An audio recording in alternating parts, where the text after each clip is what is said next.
So, how is the research going? What have you been up to? I read that book, and because there is archaeology, and there is not that many places that has been really looked at. A lot in Europe, a little in Africa, and then after not that much elsewhere. And it's pretty limited, especially with the dating. And then now they could extract DNA from the remains that they have found, and through that the dating is much more accurate in the first place. But they can they have access to the DNA of our ancestor. So when this has data and they track the DNA of the actual population of the world, they can go back in times and know when we receive different genes from different groups. And because of that, it became really complicated. Because there is much more to us than we thought we had. There is more than Homo sapiens, Neanderthal, and those Denisovans that are so much part of the Asian population gene, and Australian, especially Australia and Oceania. So it's pretty fascinating, and for me, so I started all my mapping. First, I started the mapping with how the animal migration on the continent. And so one part comes from the America, because it was a continent at that time. All the horses that we had in Europe and they didn't have in America. Well, at one time,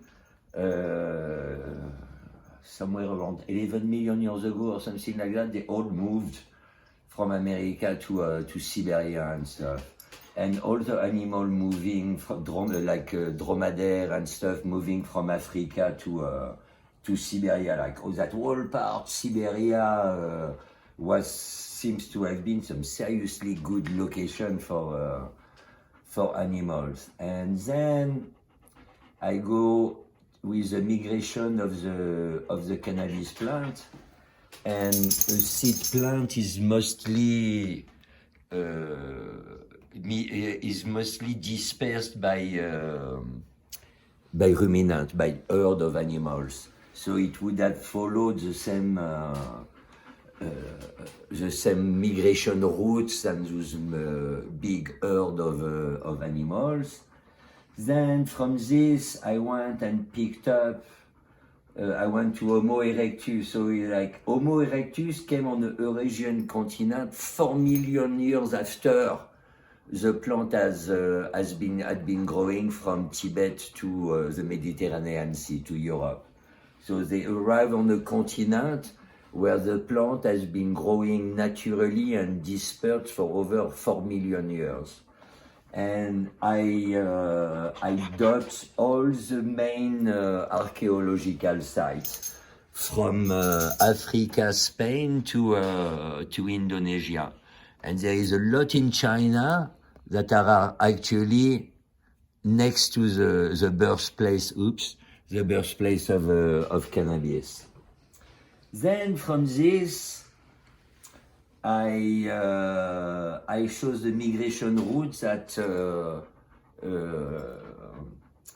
Homo erectus would have taken, and it follow also the migration route of the animals, because they were pretty much scavenging alongside the migratory movement of animals.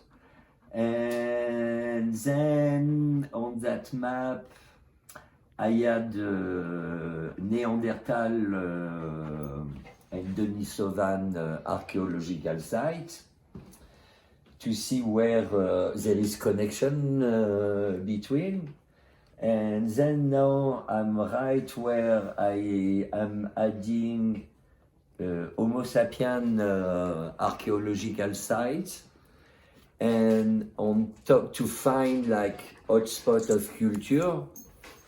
Then this past day with my daughter, I picked up a lot of literature on the birth of agriculture and the change from nomadic forager, hunter-gatherer into the agriculture, and that's gonna create hotspot on hotspot. And then over that, I'm gonna pick up the work from Robert Clark, where he followed the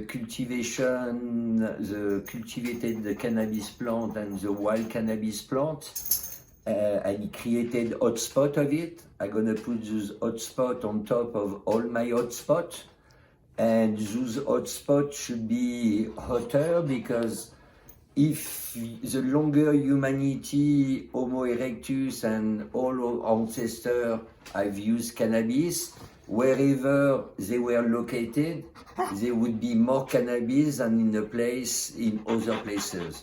So if all my hotspots connect, I have a pretty logical approach to what I am doing. And then after I'm gonna go into agriculture, because that should help me find the birth of hashish. And from that, I'm gonna go into the ancient trading road, and especially the Silk Road. Voila, that's and yes, the book is not coming tomorrow. It's gonna take me a minute. Like, I have so much to read, but it's helpful. And the genome is gonna give me also hotspot of DNA, of where the gene mixed up, and this should put an emphasis of the hotspot where Homo erectus, Neanderthal, Denisovan, and Homo sapien meet each other, and I've been living at the same time in the same place. It's, if they breeded, they must have spent some time together. And if they breeded and spent time together, they must have exchanged knowledge. And the most knowledgeable of all was Homo erectus, the first one that stepped into cannabis territory. Homo erectus lasted 1.5 million years. The dude were naked, barehanded, in the middle of nowhere, with some serious megafauna and animals around them. You have to be really good, not only to survive, but to conquer a continent from Spain, Northern Africa to Indonesia, and up in Siberia. And it's pretty impressive. Voilà. That's where I am, basically.